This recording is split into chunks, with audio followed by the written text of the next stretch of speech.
from that particular station that was accompanying Mokhane when they went to detain you inside the cell? Bufakazi bakho ukuthi bekade kungenaphoyisa elisuka kuleyo police station ebelikade lihambisana nani noMokhane ngalesikhathi ekufunela isele. Ngeqiniso kwesenkantolo kunjani? That is correct, my lord.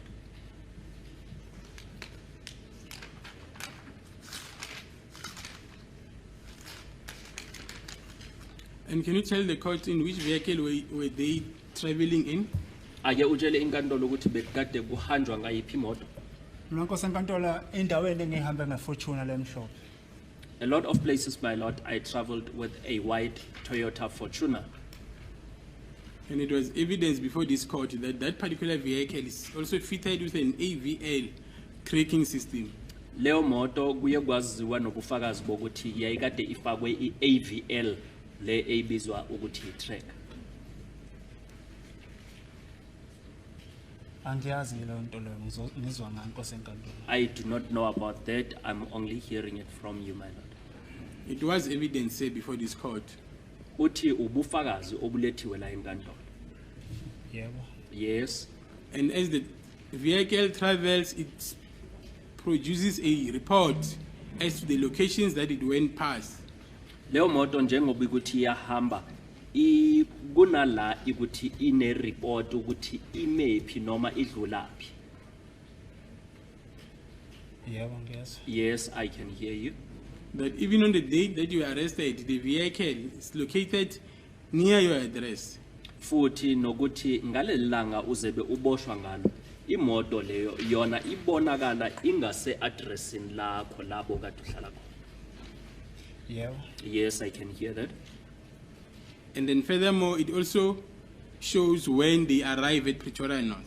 Futhi iyabonisa nangalesikhathi ikade ifika ePretoria North. Yebo nkosenkantolo. Yes, my lord.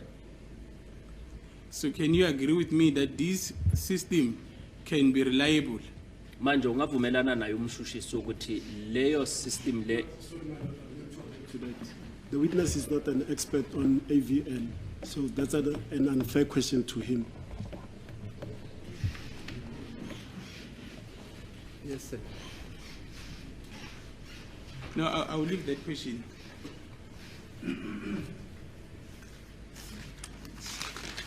Now, let us proceed now. You are now detained at Pretoria North Police Station. Can you take the court? What happened on the 17th? Now, that is the following day. Asiqhubeke usu se police station yase Pretoria North. Akutshele inkantolo ukuthi kwenzakeleni ilanga elilandelayo i17. Nkosenkantolo isikhathi angisibuka ngekuseni ukuthi kwakubani isikhathi ngalesi sikhathi kufika umuntu wayehamba noMokhane ezongishuthi ithombe. My lord, I did not look at the time on that particular day when a person who was in a company of Mokhane came to take pictures of me.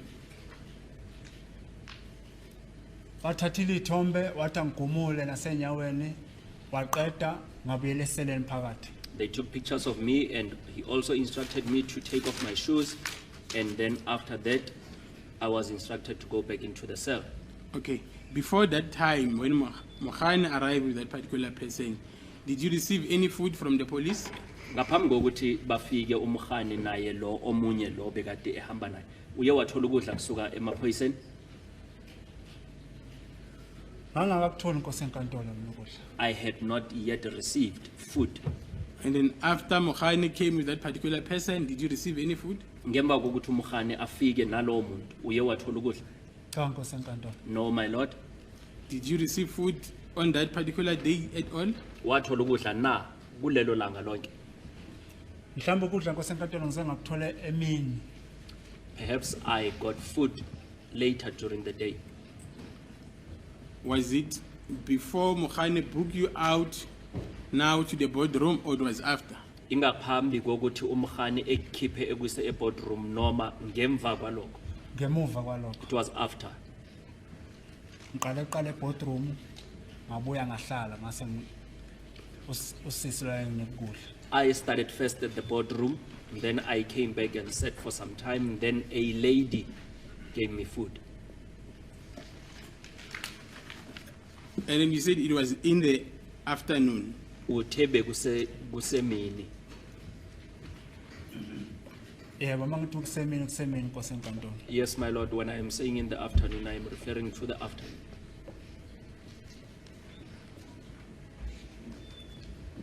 I want to get you right here.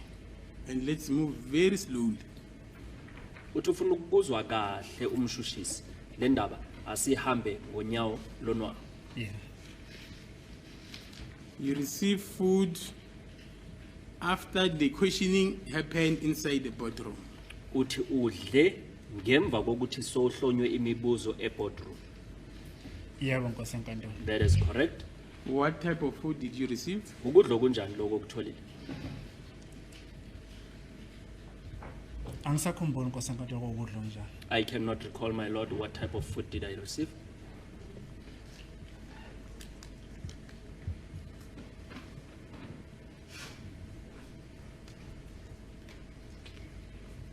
And then, will you dispute that you were booked out around 16:55? Uzophika ukuthi wena uye wabhukiwa out wakhishwa imizuzu emihlanu ngaphambi kwehora lesihlanu ntambama. Angazi Nkosi enkantolo ngoba isikhathi ngangingenaso. I do not know, my lord, as I did not have a watch.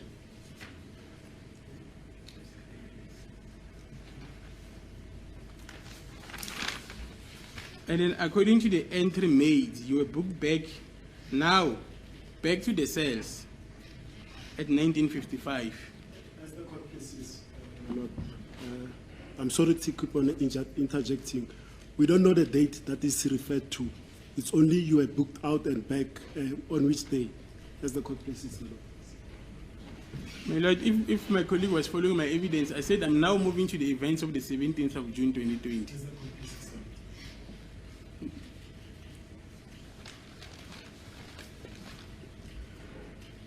Entry made 1955, you were booked back now. That's when you had your food.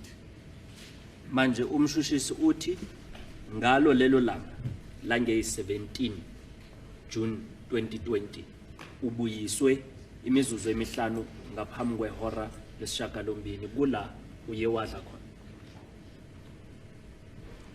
Ngizosho njalo Nkosi enkantolo ngoba ngase ngibuya khona bebengibiza khona eboardroom. I would say so, my lord, as I had returned from the boardroom. But 5 minutes to 8 is not known anymore, sir. Kodwa imizuzu emihlanu ngaphambi kwehora lesishagalombili akusasemini ngaleso sikhathi. Nkosi enkantolo ngiyathemba lento le umshushisi angibuza ngayo into ebhalwe umuntu ubhala noma yena ayithanda. Ngeke ngithi mina isikhathi lesiyiso or ngoba eboardroom Nkosi enkantolo ngihlala ngesikhathi eside. My lord, I believe what the state is reading was written by a person, and I do not know what that person had wrote because in the boardroom I did not take long. Isikhathi sokubuya ngisazi namanje. I do not know the time when I went to the boardroom and what time did I return from the boardroom.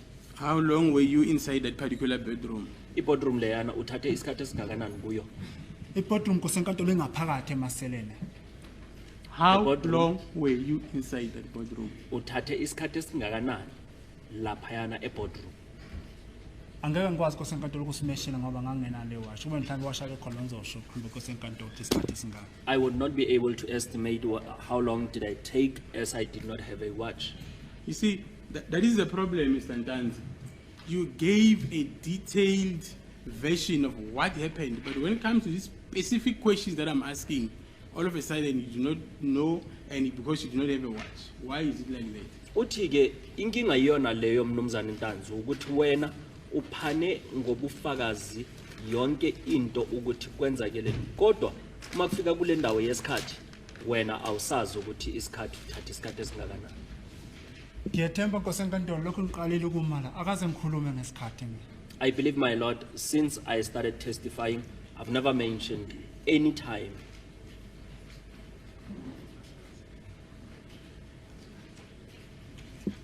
Can you tell this court now who was present in that particular boardroom? Akucacisele inkantolo ke bekunabo bani e-boardroom. Kosenkantolo, eportroom, wawunguye Sergeant Mkhani. There was Sergeant Mukhani,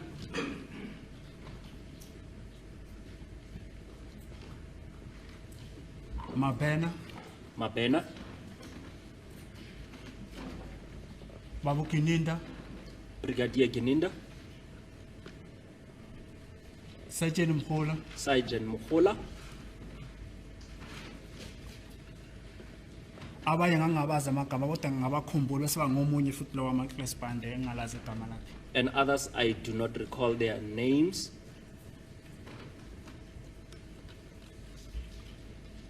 And then what was the questioning inside that boardroom? Imibuzo, bowubuzwa miphi phakathi laphaya boardroom. Imibuzo engangibuzwa ngangibuzwa ubaba uGininda engibuza ngangekuphi ngo-October. I was asked by Brigadier Gininda on where was I in October. What was your response? Impendulo yakho itheni? Ngamtshela ngathi Kosenkantolo angisakhumbula ukuthi ngangekuphi nango-October. I responded saying I cannot remember on where was I in October. Noma ngangisemsebenzini noma ngangisekhaya angisakhumbuli. Whether was I at work or was I at home, I would not recall. Did he ask October of which year? Uye wakubuza ukuthi October wamuphi unyaka? Yebo ngibuzile athi October la 2014. Yes, he said October of 2014. And then did he give the date? Uye wakunika ilanga usuku. Okay, wanginika Kosenkantolo yizo sengasakhumbula ukuthi liphi lelo langa lelo. Ukwanginika. Indeed, my lord, he gave me a date. However, I cannot recall which date specifically did he give me. And then your response was that you cannot recall whether you were at home or you were at work. When impendulo yakho uthe awusakhumbula ukuthi wawukade usekhaya noma wawukade usemsebenzini. Ngoba ngomuntu osebenza Kosenkantolo ngingakho ngithi uma ngingekho emsebenzini ngisuke ngisekhaya. That is correct, my lord, as I was employed, and if I am not at home, I would be at work. And the next question that he asked, Omunye umbuzo oye wakubuza wona utheni? Ungibuzile Kosenkantolo nangegolide nangama-director ekhanda. He asked me with regards to a gold tooth and dreadlocks Nama-tattoo futhi. and tattoos Nenombolo le 28 yasejele. and the number which was the witness pointing at his right shoulder, the number 28 which was made from prison. what was your response to that question? When utheni ngalokho? Ngithe mina nalelo nombolo le yasejele okokuqala angiyazi ukuthi inombolo enjani leyo. I told him that I do not know even that number. Ngoba- Which type of a number is it? Ngoba ilanga lokuqala lelo ngiboshiwe. As it was my first day being arrested. Okwesibili ngaphendula ukuthi azange aze ngafaka igolide. Secondly, I responded that I have never had a gold tooth. Okwesibili ngaphinde ngasho ukuthi angizange ube ne-dread ekhanda. I again responded that I have never had dreadlocks. Wasethi-ke mangigumule ufuna ukubona serious ukuthi azange ngibe nama-tattoo nenombolo le. He instructed me to take off my clothes so that he would see if I do not have that number indeed. Ngigumulile-ke Nkosenkantolo. I undressed Wangithatha iy'thombe zokubonisa ukuthi ngeqiniso azange nize ngibe nayo le nto le. and he took pictures of me to show that indeed I do not have that number.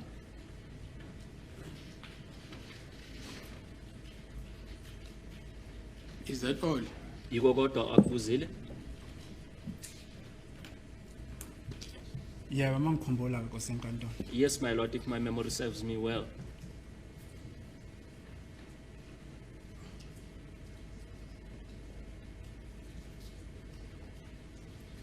Did you know Gininda and Sergeant Mukhola at that particular stage, as you claim that they were there?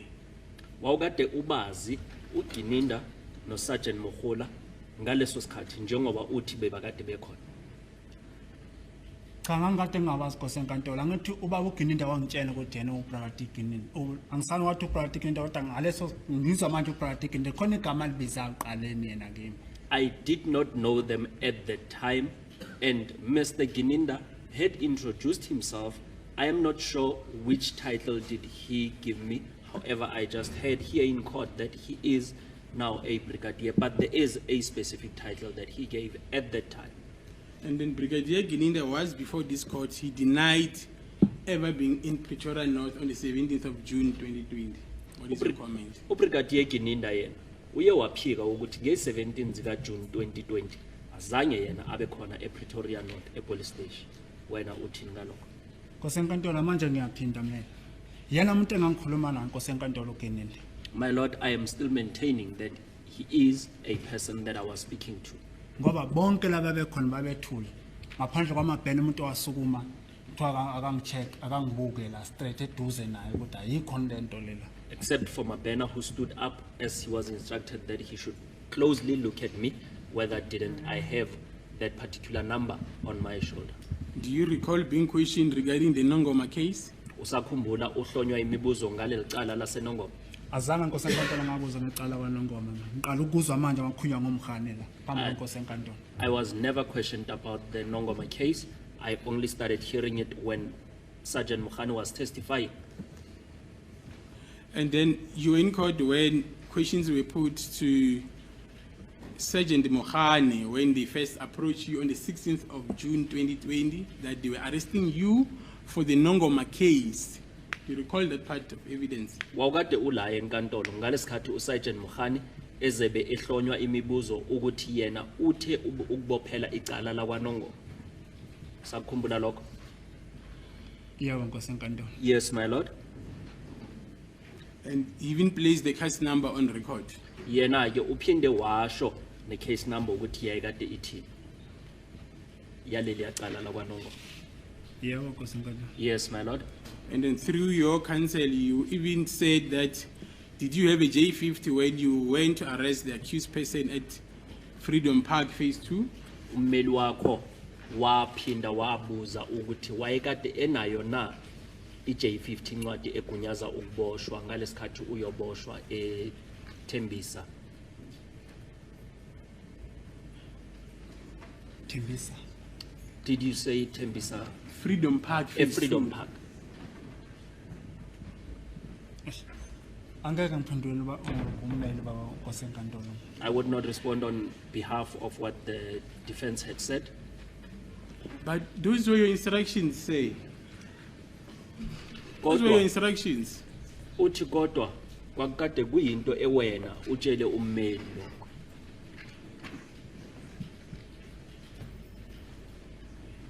Nkosi enkantolo mina ngizange ngiboshele icala la kwaNongoma. Namanje ngisamile phambi kweNkosi enkantolo. Angizange ngaboshele icala la kwaNongoma.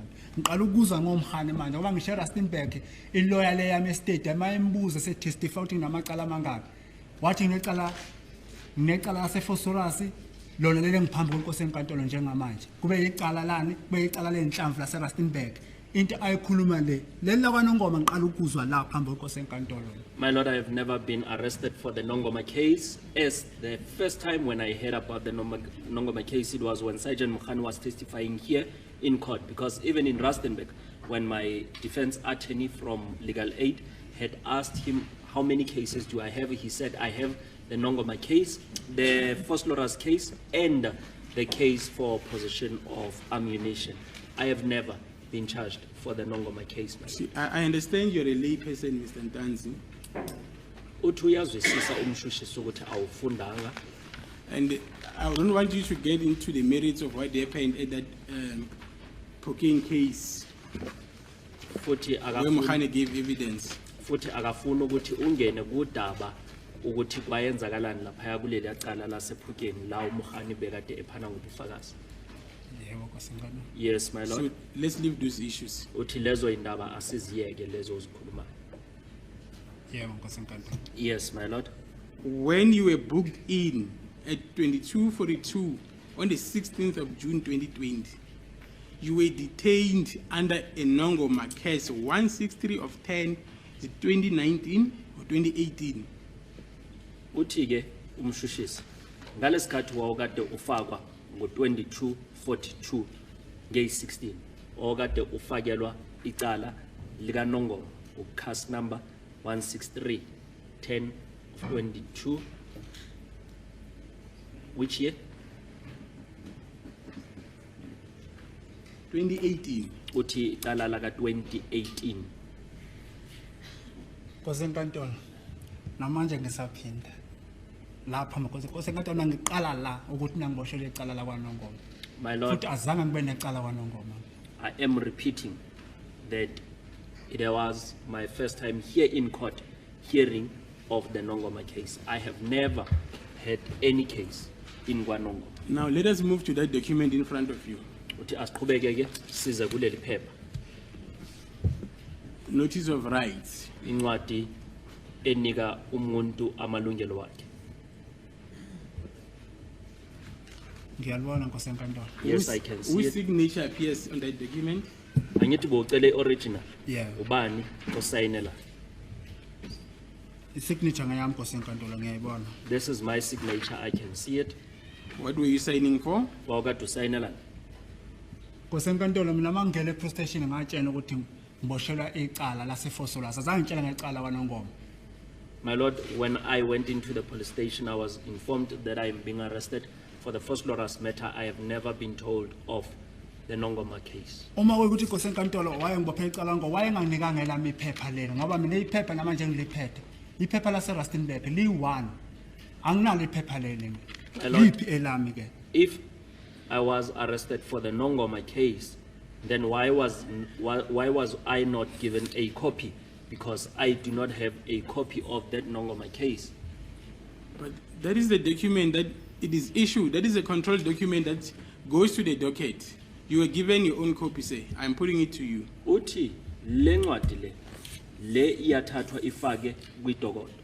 Wena uthi uyakutshela ukuthi uye wanikwa icopy yakho. Iphutha lelo nkosi enkantolo. That is a mistake, my Lord. Who is making that mistake? Ubani oyenza lelo phutha? Angithi ngizwa lapha nkosi enkantolo ukuthi nanganeko lelo phepha. Iphepha namanje nkosi enkantolo nathi engiliphethe li1 nalo. As I am hearing here in court, my Lord, that I was given a copy. The only copy that I was given, it was the one that the witness is showing. I'm asking you, who is making that particular mistake regarding this document? Uthi umshushisi uyakubuza ukuthi ubani oyenza lelo phutha ngaleli phepha. Umuntu owabhala la nkosi enkantolo. The person that wrote here, my Lord. And that is Sergeant Mokhane. Lo muntu owabhala la uSergeant Mokhane. Ngizosho njalo nkosi enkantolo la nguyobhalela akusimina ngibhalela. Yes, I would say that because I am not the one who wrote here, he is the one that wrote here. Ngoba mina nkosi enkantolo yena mangitshela wangitshela straight emadlebeni etshela umabhena wangitshela indoda icala ongena ngalo la icala laseFosolasa. Because he told me straight to my face that I am being arrested for the first glorious case. Etshena mina icala kwaNongoma ngiyaphinda manje ngiqala ukuzwa la phambi kwenkosi enkantolo. And I was told through Mabena, as Sergeant Mokhane would instruct him, and then he informed me of what I was arrested for, and it was my first time hearing of the Nongoma case here in court. And in that document, he also wrote that the case number is Nongoma case 163 of 10/2018. Asibone ke. Kule ncwadi. My apologies. Uyabona kubhalwe Nongoma case 163 10/2018. Yebo nkosi enkantolo ngawo. Yes, my Lord, I can see that. Even on the exhibit where you were booked in at Pretoria North, he wrote the same thing. Futhi nakubufakazi la bekade uye wabhukhwa khona ePretoria North. Ubhale kanjalo ebhala yona le Nongoma case. Kubhala yena nkosi enkantolo kodwa akwenzekanga ngalendlela le. Le yena abhale ngakaza ngibuze mina ngamacala kwaNongoma. This is what he wrote, my Lord. However, it did not happen according to the way he had written. He has never asked me about any Nongoma case. Let's take it a step further now. Uthi asiqhubekise siyise phambili. Yebo. Your counsel produced a document before this court, Exhibit VV, bearing the same case number of Nongoma. Ummeli wakho uye wakhipha incwadi ethize la enkantolo. Ubufakazi buka VV ebekade ikhuluma ngayo le case number le yakwaNongoma.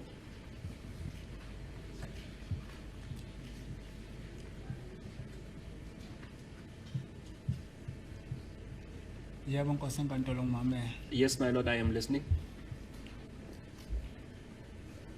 Do you have a comment? Ikhona into ongathanda ukuyiphawula ngalokho? Angeke ngikwazi kosenkantolo ukuphendula ngento engayaziyo. I would not be able to comment with regards to what I do not know. Were you not shown that particular document that your defense produced before this court? Ummeli wakho akazange akubonise leyo ncwadi eyena wayiletha la enkantolo njengobufakazi.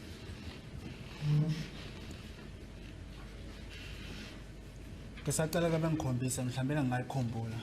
Can I please be shown the document? Perhaps I would remember it.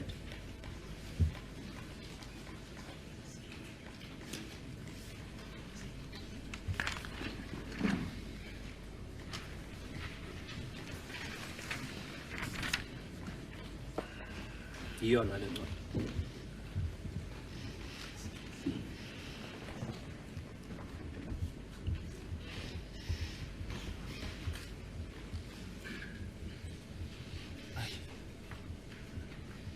Angisakhumbula kosenkantolo noma wangibonisa noma kangibonisa angisakhumbula. I do not remember whether the defense showed me this document or not. Are you certain, sir? Unesiqiniseko salokho? Mangithi angisakhumbula ngiqinisile manje angisakhumbula noma wangibonisa. When I am saying I do not remember, I am certain that I do not remember.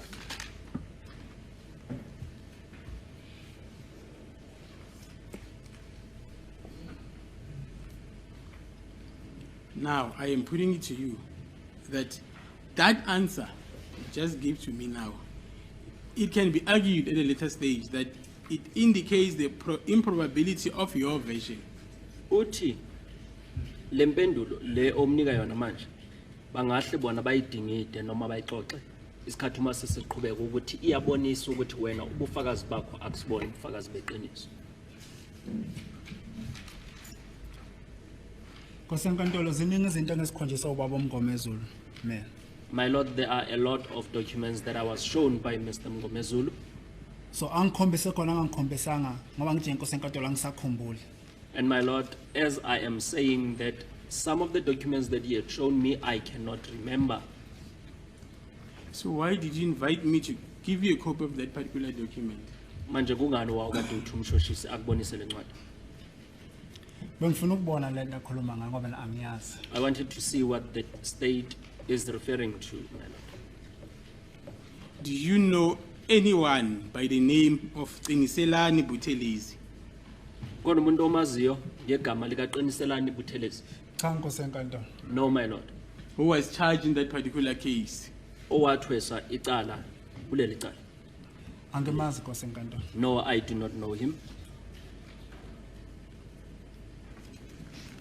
So are you saying that document, which the court spent a lot of time being argued, is something that you do not know of?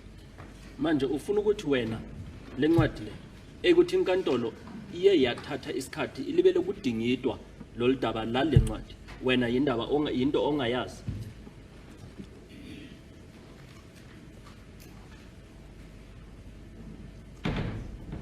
Ngisacela ungiphindela. May you please repeat the You want me question? to repeat the question, or you want the interpreter to repeat the question to you? Ufuna mina Toliki ngikuphindele umbuzo noma ufuna umshushisi akuphindele umbuzo? Ngicela wena ungiphindele. He's asking for the interpreter to repeat the question. Uthi umshushisi ufuna ukuthi le ncwadi le eyukuthi iye yaxoxwa yadingidwa la enkantolo abameli nabashushisi lenkantolo ibikade ilalele wena ubukade ungazi ngayo wawuqala ukuzwa ngayo futhi awazi lutho? Yebo nkosenkantolo. Yes, my Lord, I do not know anything about the document. So when Mokhane was asked about this document, why did you not ask either Mr. Ramosipile or Advocate Mngomezulu to show you that particular document? Manje kungani ungazange ucele ummeli wakho uMngomezulu noma umnumzana uRamosipile ukuthi ucela bakubonise le ncwadi le ukuthi kulibele kukhulunywa ngayo? Kosenkantolo ngiyathemba mangihleli la phambi kwakho ziningi izinto ekhulunywa la phambi kosenkantolo. My Lord, I believe as I am seated by the accused dog, there are a lot of things that are spoken here in court. Manje ngeke ngikwazi ukuthi lokhu kufikene lokhu kufikene ngoba ziningi nezinto engisikhombisa ubaba uMgomezulu. Ubaba uMgomezulu nguye wazi ukukhuluma nenkosi enkantolo, nguye wazi ukukhuluma into engisuka ngamtshene yona.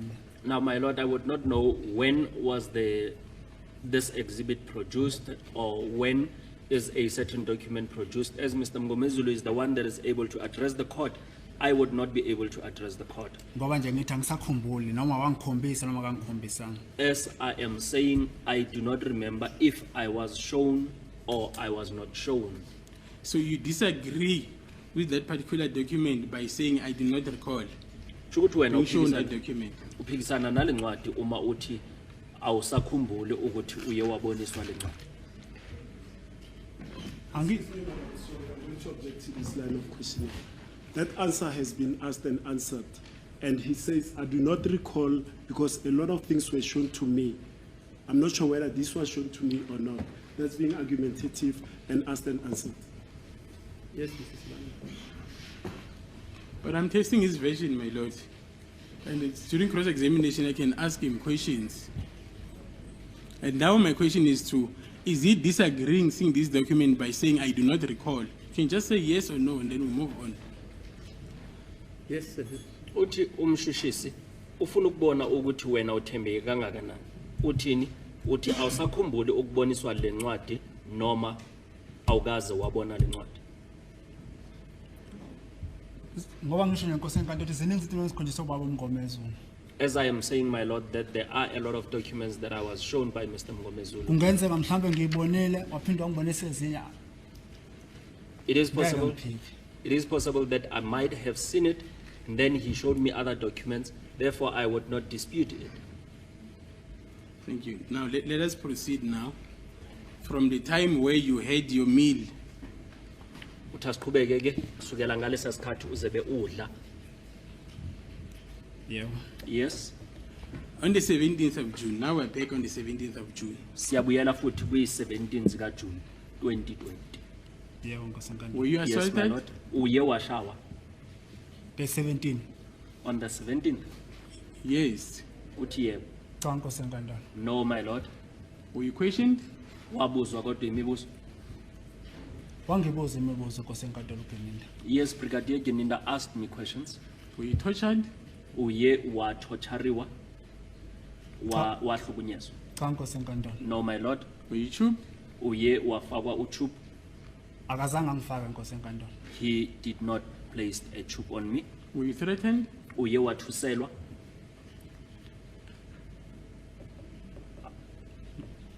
Azange angithuse ngoba phela sasikhuluma ngithi ngibuza ngecala leli laseFosola sebengiphambuka laphambi kwenkosi enkantolo. He did not threaten me as we were speaking with regards to the matter of Fosloras. Now, during that conversation you had with Sergeant Mokhane, as per our version, did you inform him where you were working? Manje, njengoba wakade ukhuluma no Sergeant Mokhane, uye wamtshela ukuthi wawukade usebenza. Angizange ngikhulume noSatsheni Mokhane. The witness clearly stated the person that I spoke to was Brigadier Geninda. He's the one that was asking me a question, except Mabena, when he was requested to check tattoos. He's never testified about speaking to Mokhane. Yes, Mrs. Lane, listening. My lord, that is our version. Gininda was not there as far as we are concerned. So for me, it's a fair question. Yeah, could proceed. So put it to him, no? Don't I put ask it to him. you that during your examination or your questioning with Sergeant Mokhane, you were questioned about your place of employment. Uthi umshushisi uyakutshela ukuthi ngalesikhathi ubuzwa imibuzo uSergeant Mokhane uye wakubuza nangendaba yomsebenzi. Azange angibuze nkosi enkantolo uMokhane imibuzo. Sergeant Mokhane did not ask me questions, my lord. So how come on the 18th of June 2020, he managed to drive to a place where you were employed? Manje kuze kanjani ukuthi nge-18 zika June 2020 uye washayela imoto waya labo kade usebenza khona? Nkosi enkantolo mina ngangiphendula imibuzo koGeninda. My lord, I was answering questions that were coming from Geninda. My question is, how come they managed to drive to Sibanye Stillwater mine in Carltonville the following day? Umbuzo waka umshushisi ukuthi kuze kanjani ukuthi bakwazi ukushayela imoto ukuya eSibanye. Angemazi Nkosi enkantolo. I do not know, my lord. And then now let us move to the events of the 18th of June. Now we arrive at Sibanye Stillwater mine.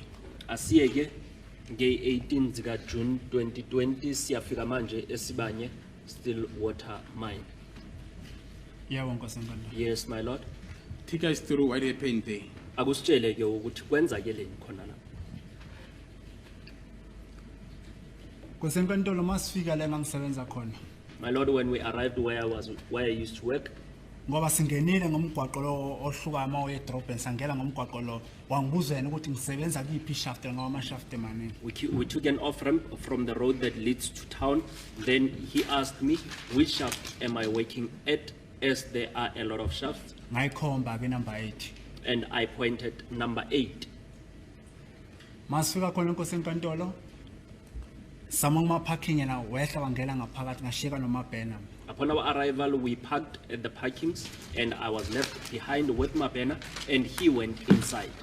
Ukuthi ngaphakathi wenzani yena angimazi wasebuya ke futhi kimi ezothi umabhena akangikhiphe emotweni singene ngaphakathi sonke. I do not know what did he do as he went inside the shaft. Then he later come back and said, I must come together with my banner.